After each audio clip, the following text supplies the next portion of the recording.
Hey kids, you're about to listen to a comedy podcast. That means that none of this is medical advice. If you need medical advice or medical care, please contact your doctor.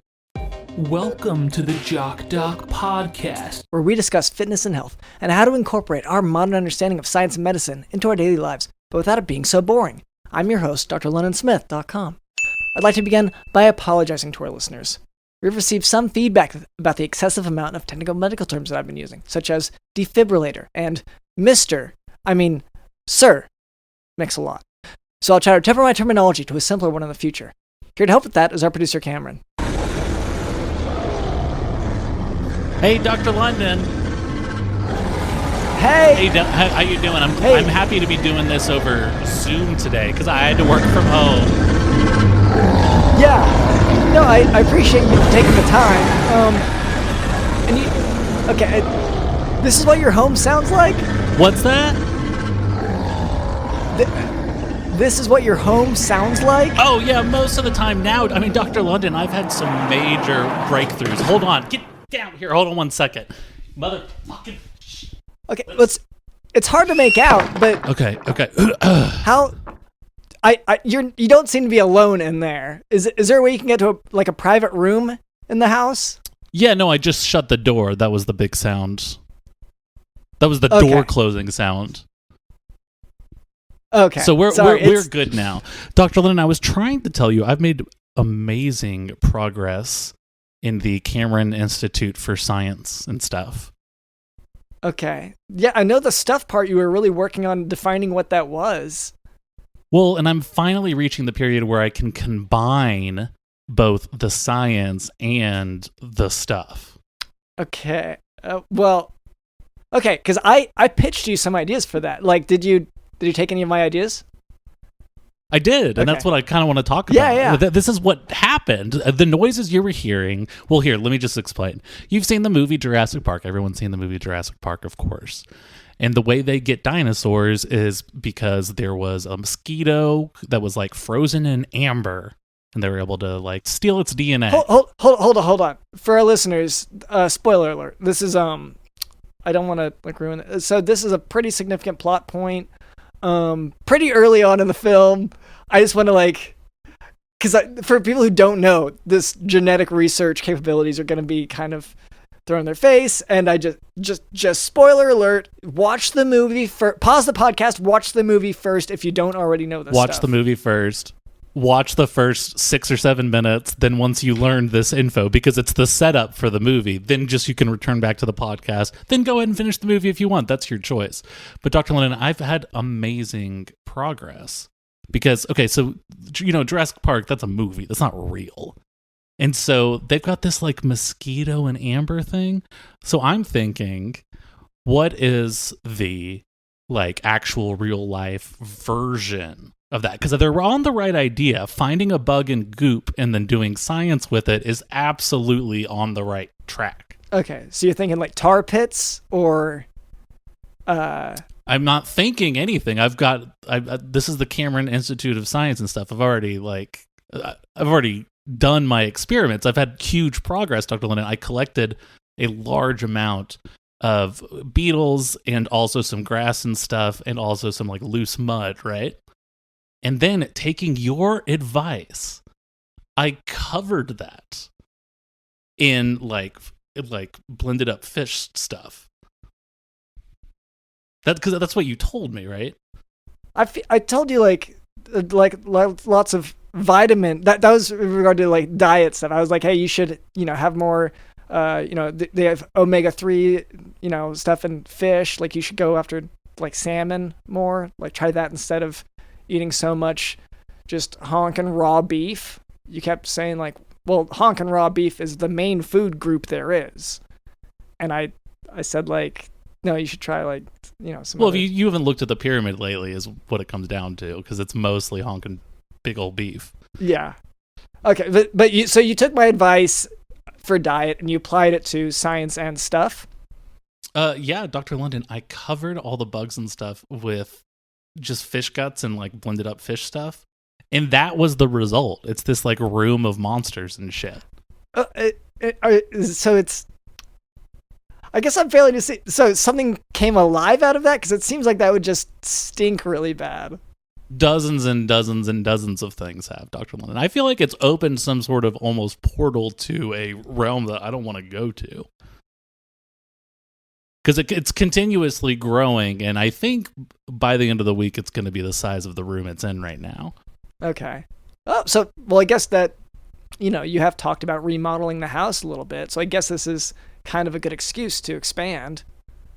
Well, this was the plan all along, Dr. London, that if I could bring to life some sort of dinosaur-like creature, it could assist me in home renovations. Yeah. This is sort of a new groundbreaking thing, wherein covering these dead beetles with like fish guts has somehow opened some sort of a portal that it's going to make, I think, the decorating more complicated, but maybe more nuanced also. I'd say, yeah, actually, definitely wetter, because it's very wet. It's sort of like a blob, but it's like a blob made up of a bunch of other blobs, all independent of each other, but all moving at once.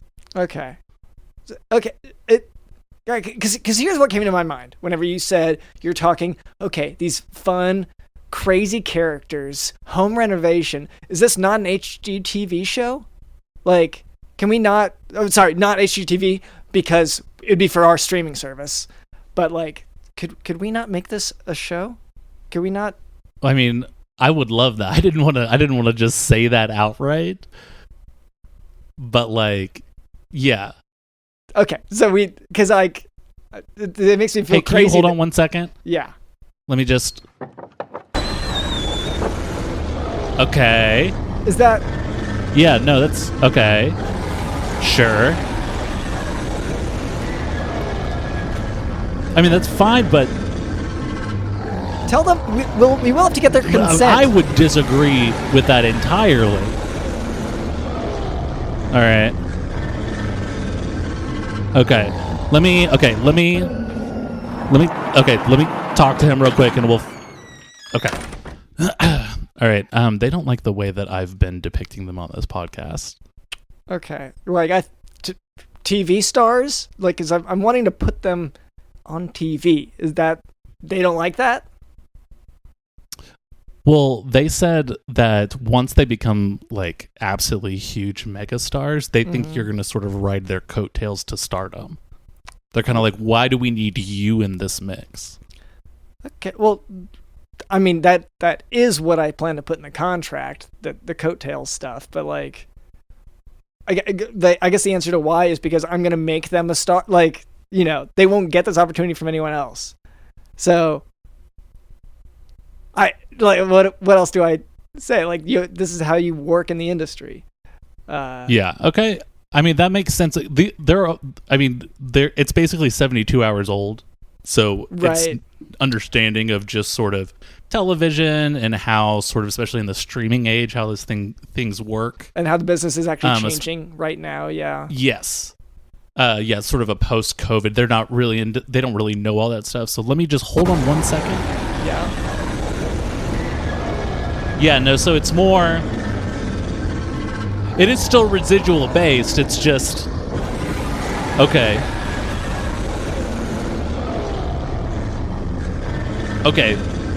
That I think... Okay, that we can talk about. Okay, hold on. Just hold on 1 minute.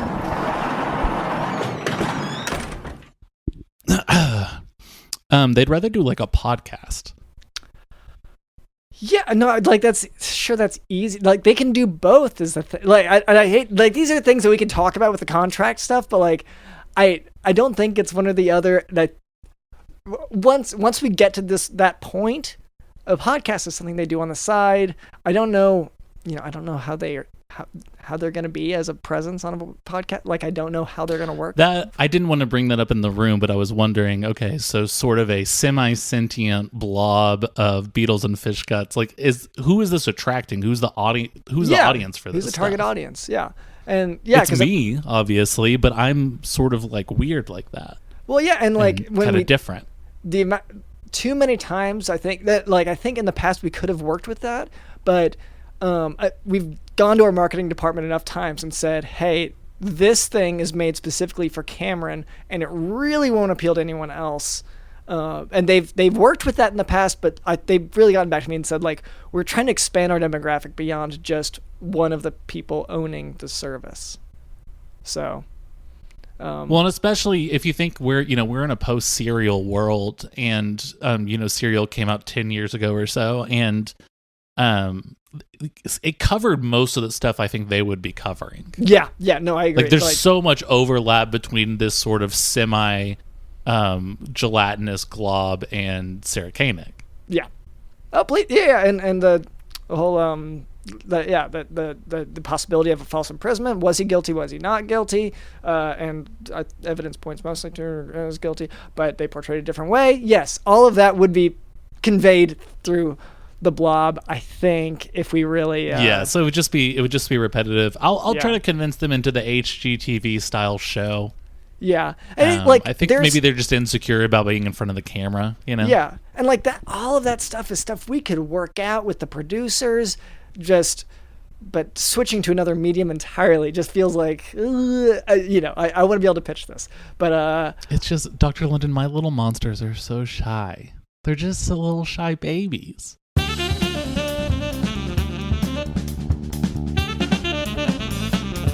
All right, Cameron, we have a sponsor today. Oh, I knew it. That's the thing. It's like, sometimes like you wake up and you like know that something's going to happen. Yeah, like I'm hungry, so I know I got to eat.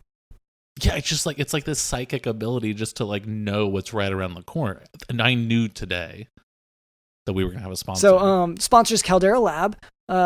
They are focused on making that great first impression. And if you're not taking care of your skin, then you will not make such a good first impression. So you show them that you care about your skin and make a great first impression with Caldera Lab, where compliments are guaranteed. As we've mentioned before, in spy movies, all these spies have great skin. And so we got hired at a spy agency as temp jobs, and the problem with a temp job, I learned, is that it's temporary. That's what it stands for. Like, it's short for that.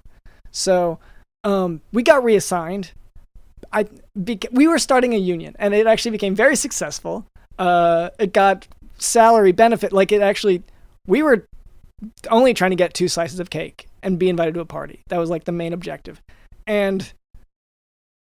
But it sort of spiraled out of control in a good way, in a good way, great for the workers. But we sort of lost our control of it. If you had heard, or when we had talked about this in previous weeks, we were sort of struggling getting anyone on board because people were like, "No, who are you?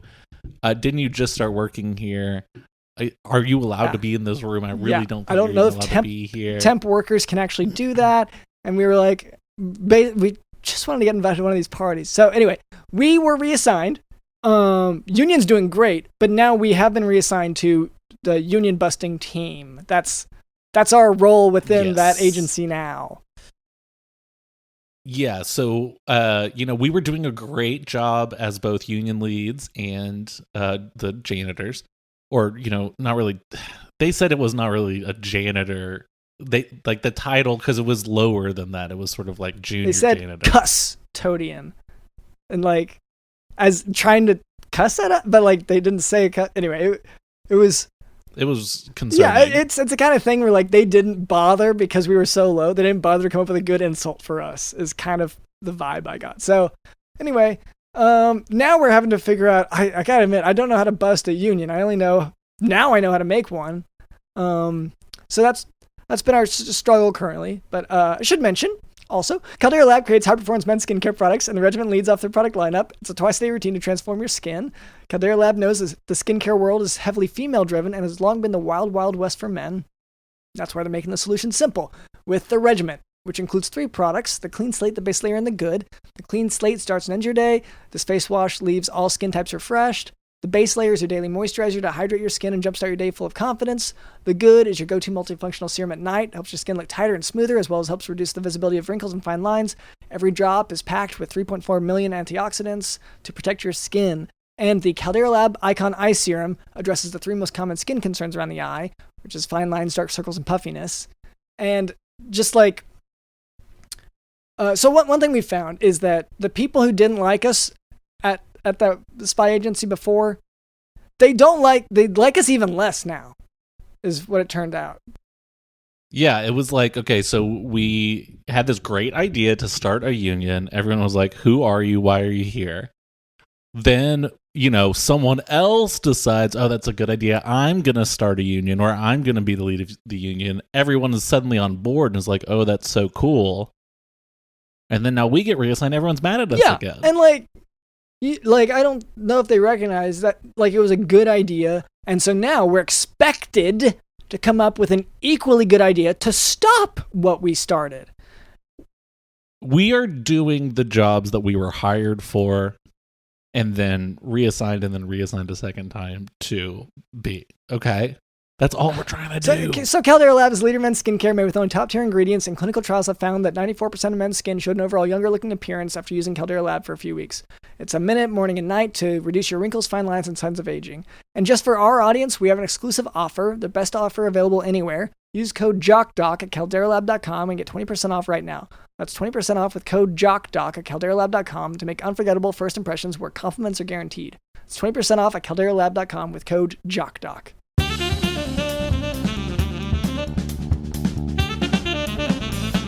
And later, we're going to give you some extremely solicited advice. You wanted the advice, we're going to give it.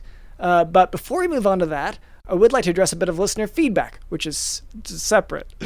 For a long time, our listener demographic was primarily composed of feet pic photographers who just can't get a foothold in the industry. However, in our efforts to cater to them, we found that we were neglecting the many bot accounts that download our podcast. So, some of our recent feedback it's in response to our TikTok, responding to reveal the Giotto on Skibidi. And they said, this is from @Joe_Colden, quote, skull emoji, end quote. So I want to take a stance on this real quick, just because for too long, our podcast socials have been used as a delivery system for the mark of death, right? That's been the trend. A lot of times, in the same way that, maybe a curse in a horror movie might travel from house to house. We have, there's been a lot of talk about our podcast sort of popping up on people's radios moments before they die. And so it's sort of been considered as I wouldn't say quite a ring situation. Yeah, but 7 days, because they don't get a full 7 days. It's no, it's usually within an hour or two once the podcast. Usually before the end of the podcast, most people have either blown their brains out. Yeah.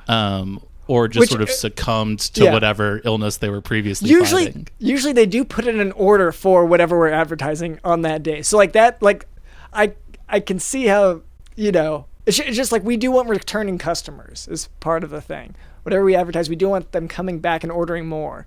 And so this is once again, marketing's been really on us about this. Try to decrease the amount of marks of death being delivered on behalf of your podcast.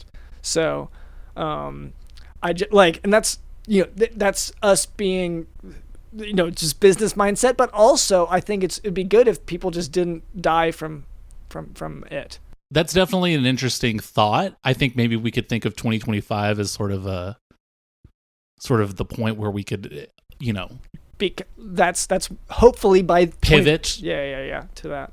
Towards a podcast that won't typically kill you. And it's not like, oh, you listen to this podcast and you die. It's just that so many people who happen to be within the throes of death suddenly start hearing this podcast, and it seems to quicken the process. Yeah. Oh, yes. Yeah. The speed of it. Because a lot of people, they'll be listening and they are youthful and exuberant, and they do sort of the in Indiana Jones that they age so fast from young to skeleton and ultimately into a skeleton, and that crumbles into dust. And just anyway, so the point is, please use the conventional messaging systems for delivering your messages of death, singing telegrams, throwing a rotary phone at the person you're mad at. These are how you convey these marks of death. Well, what happened to good old snail mail? Yeah. Well, just the snail's unionized. Oh, yeah, So, of course. Yeah. 2024 for you. Sheesh. It's the workers, it's the labor, whatever. Yeah. Anyway, I hope that helps you, and thank you so much for that feedback. We have another bit of feedback. User at wokest person to wake said, quote, "Bro has no GYAT," end quote. So, people have been throwing a lot of abbreviations at us for a while, and it seems like maybe, look, just because we haven't learned the alphabet in the same way, like everything's not an acrostic to us. Sometimes we just like to spell out everything, okay? So, like, for me, if I wanted to say that you didn't have something, I would just say, like, you don't have adequate manners with the way you're speaking. Dr. London, I'm sorry. Are you such a boomer that you don't even know what GYAT means? I'm not. I mean, I know parts of what it means. Dr. London, you are such a boomer that you don't know what GYAT means. It's one, you don't just say the letters. You pronounce it Gute. Gute, like sort of a German Gute. Like a cute? Is it? Oh. Gute. It's sort of like deeper. But Dr. London, Gute, it stands for God, you're all turds. And so basically in Gen Z and Gen Alpha culture, the bigger the butt a person has, the more respectable they are as a person. And of course, what makes a person's butt bigger? Filling it, just being full of turds. That's where the turds are. Okay, so it's bigger your butt, the more turds are sort of locked up in there at any given time. Okay. So this person's accusing at least one of us of not being constipated. Yeah, I mean, I think they're saying that like we command so little respect that there's no way that we're full of turds. We may not have turds in us at all. Okay, and I should take this as an insult. Yes. Okay. Well, I'll be not full of. You know what? Next time, maybe we'll come up with letters for you. So thank you so much for that feedback. I hope it's so helpful for us. Boomer. All right, so to those listeners, thank you for listening. But now for today's medical topic, Sturge-Weber Syndrome. Sturge-Weber Syndrome is a neurocutaneous disorder. Neurocutaneous disorders are neurologic conditions that affect the brain, spine, and peripheral nerves, but have manifestations on the skin. You memorize these manifestations so that if you see them, you can be on the lookout for other aspects of the disorder. So for Sturge-Weber Syndrome, the big physical the skin manifestation you'll see is the port wine stain of the face. And this is like you spilled a little bit of port wine, as we all have our evening port wines, and it'll show up like that coloring on their face, like a little sort of puddle. And so that'll be the skin manifestations for it. The mnemonic that a lot of people use to remember it would be like CPS. C is for CNS, and they can have homonymous hemianopsia, which is loss of vision in the same half of the visual field in both eyes. So both eyes have some blindness, but it's on like either the left side, for instance, and the left. And they'll also have hemiparesis, which is one-sided muscle weakness, and they can also have mental Yes? Are you just trying to upset me by bringing up the CPS right now? Or did you know? Did you hear about this? Okay. Yes, I had, but it just wasn't about that. But do you want to? That the CPS has been knocking on my door trying to take my monster blob away because I haven't like filled out the proper paperwork, and I keep it in a fridge. Well, because it escaped the fridge. It asked to be in a fridge. Okay. Yeah. It's a science experiment. The fish guts would have smelled so bad if we let it not be refrigerated. Yeah. And I get that in your defense, the growth has been slowed by the refrigeration, but yeah, it's. But no, like this wasn't targeted at you. part of me, honestly, I'm starting to think that it can be whatever size it wants. It's just been polite and it's sort of slowly growing, only to see how far it can go before I say something. Because sometimes it'll be small. Like I'll look over my shoulder and it'll be a lot smaller than it was before. And I'm like, wait a second. But by the time I turn around, it's back to the size I saw just a second ago. I think it might be like a gas, so it fills up whatever container that it's in. Right. But it's sounding a little bit more dangerous then, yeah. In terms of just its properties being kind of new and groundbreaking. And yet you thought it would be funny to bring up CPS even though you knew they've been slamming on my door, begging. I almost wonder if they are on your door for a separate reason, like your kids who've been missing for a while. I don't even know where my kids are. So what would CPS possibly want with them? Go find them for me. Hey, if you're so interested in where my kids are, go find them, please. That would help me out so much. Yeah, I guess just your frustrations, there's a chance that they don't even know about the blob.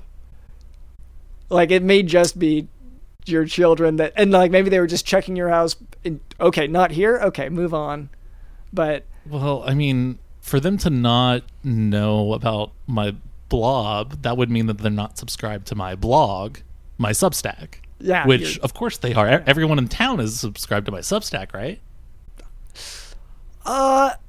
Okay, so... I mean, you handle the subscriptions and all the money and stuff, so you told me everyone in town reads it. Everyone in town has gotten a spam email about it. Yes, and I do spam them as much as I can, but like I told you, those spam folders are getting smarter.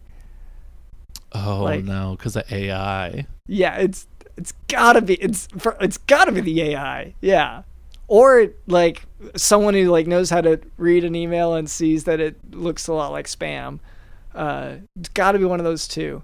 But so in the CPS mnemonic, that was C, and then P is of course presents with the port wine stain of the face, and then S would be seizures for patients with Sturge-Weber syndrome.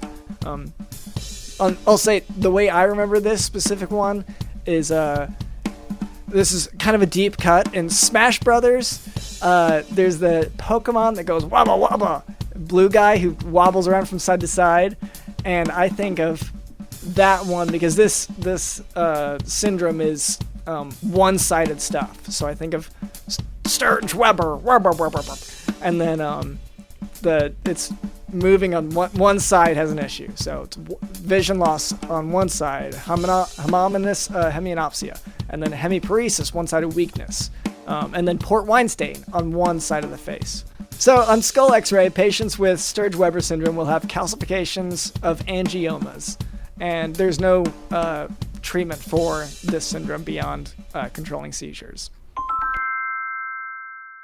We have some questions, right? I know months ago you said...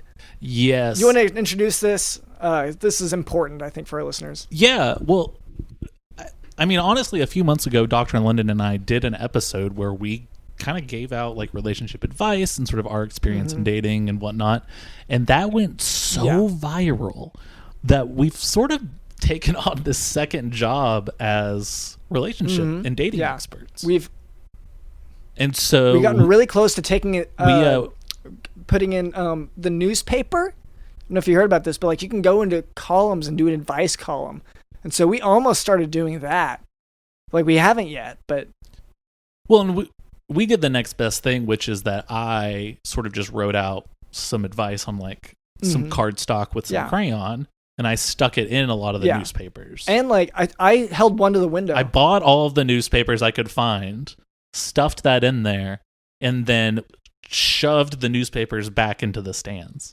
If you're hearing this, you might be recognizing a little bit of the same advice. Yeah, I would say, you know, not only are we relationship experts, but we are, you know, New York Times published relationship experts because we were published via the crayon, writing that I did.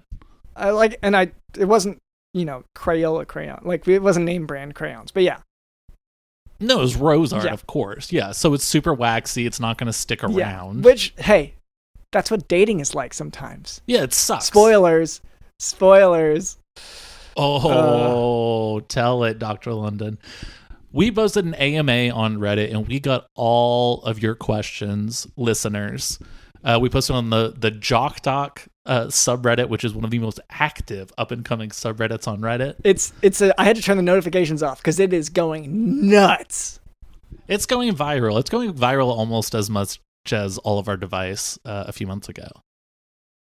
And as viral as this is probably going to go, Dr. London. And Charlie Bit My Finger. Remember that one viral? Yeah. No, I'm just like that. I actually know him. Oh, you don't want there to be any bad blood by us getting more views than him. Yeah, just like he was a patient of mine. Like his finger, obviously, like did undergo physical trauma, and oh wow. And is he alive? So, I mean, if he's your patient, is he alive to tell this tale? No. Yeah, I figured. Okay. We call him Finger First, and then we couldn't find a way to make that rhyme or alliterate. So, yeah. So definitely there would have been like a Finger First Freddy, but no, it was that was not his name. So out of respect to him, we will not go more viral than Charlie Bit My Finger. That is really sweet, Dr. London. That I can promise. I can promise that no moment or episode of this podcast will ever be as popular as Charlie Bit My Finger. I can say that right now. Yeah. Yeah, that's fair. Now, should we dig into it, Dr. London? Just start reading some of these questions. You know, Valentine's Day is coming up. It's in 2 days from now. And so let's dig into these. The first question, this is from user Senior Butt Mask. Okay. What is the best way to meet someone? Now, this is a very interesting question because, Dr. London, you have some really solid advice on this that's worked for me really well. Yeah. So usually I'll go, this is kind of just what I do anyway, right? And this is kind of how you do it because you have to think, where will people go? They'll go to the same places that I go whenever I need something done. So I go around the house and I'll chip off little bits of the wall so I have paint colors, right? That's important for this because I think to myself, eventually I'm going to have to repaint. And so might as well get the matching colors when it's convenient for me instead of waiting until later. So I go to your home improvement stores, your Lowe's, your Home Depots. I go in and I try to find a matching paint color, right? They do this. It's matching paint colors. And then while they're distracted with trying to find that, I grab a bunch of their paint color chip things that just have the label on it of what color it is. Yeah, just like the picture. Yeah, it's like a square of that. Yeah, so I grab a bunch of those and I run out. And and then if you do that and you run out, especially go behind the store, a bunch of other people are doing the same thing. And that's a great way to meet some people. So there we've hung out. We I know with some of the ladies, I'll say it is mostly guys who do that. And if that's what you're into, that's great. For me, I did meet one woman who we joined a bowling team, and then she destroyed me at bowling. And so now she's actually an enemy because she joined a different team.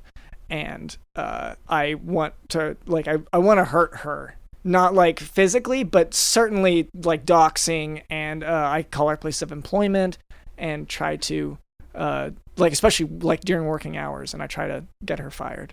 If you got someone else to hurt her physically, you'd be fine with that. Well, yeah, like indirectly, like through, like I said earlier, the mark of death stuff. Like as long as it's not through the podcast socials, that's really right. Yeah, it's just keeping it off of Twitter. Yeah.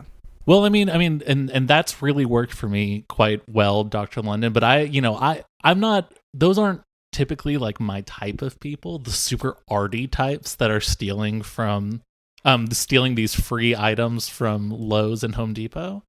I'm more into sort of the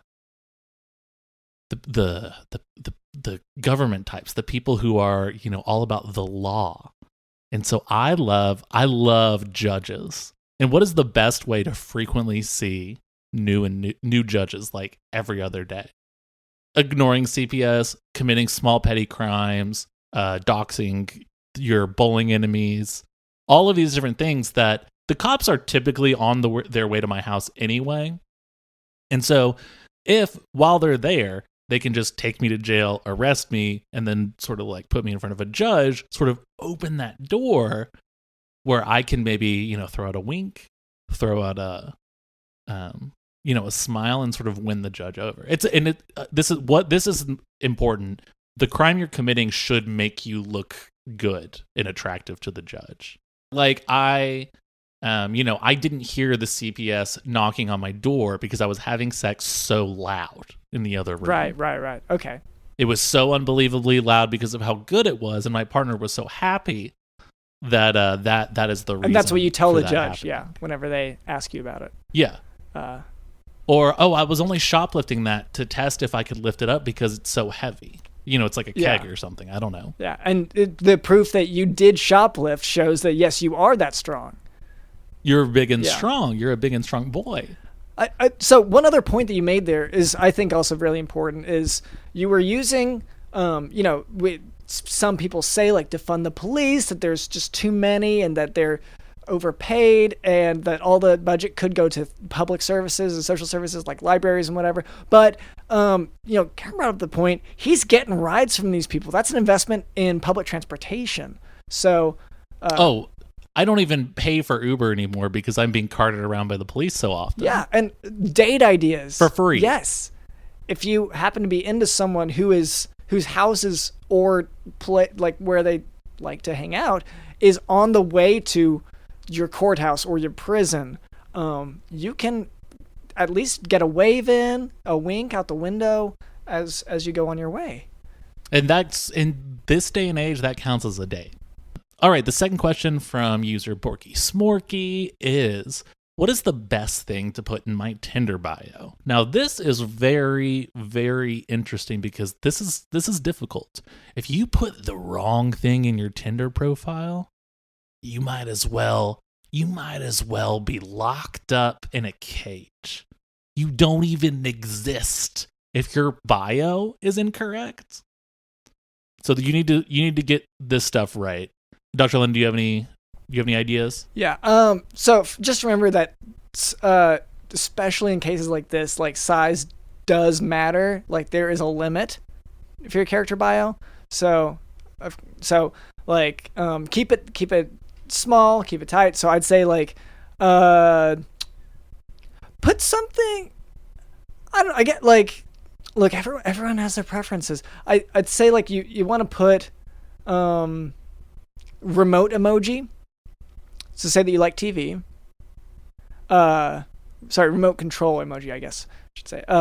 And then I think that's all usually. Like, keep it simple.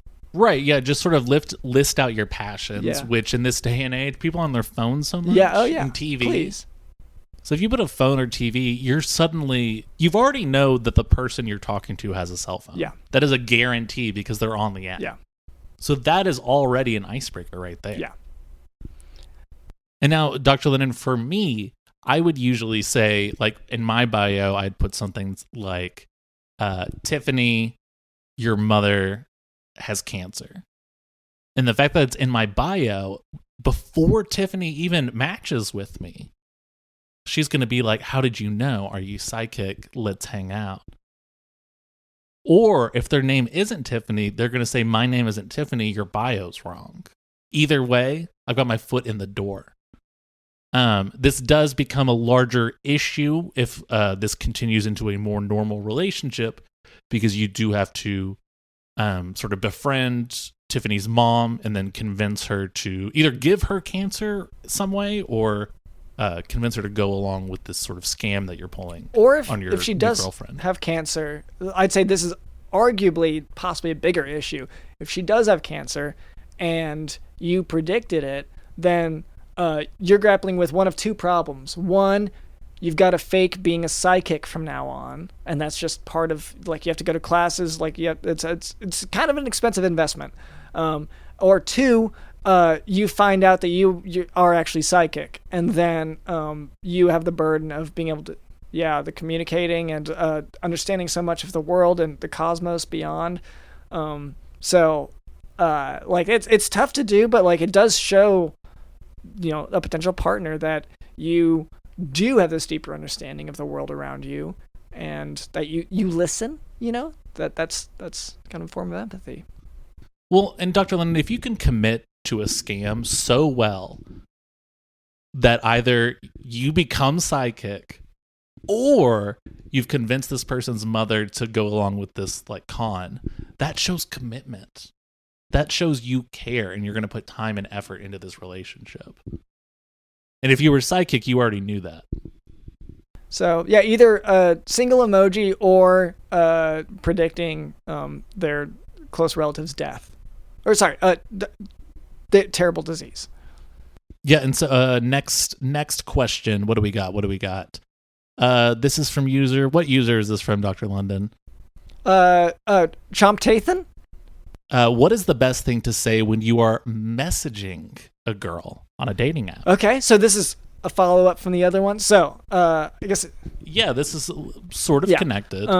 You've already got your foot in the door with your kick-ass bio of either a single emoji with the TV remote, or sort of this long con that you're setting up. So in the case of the TV remote, they might say, oh, I watch TV. And then you're going to ghost them.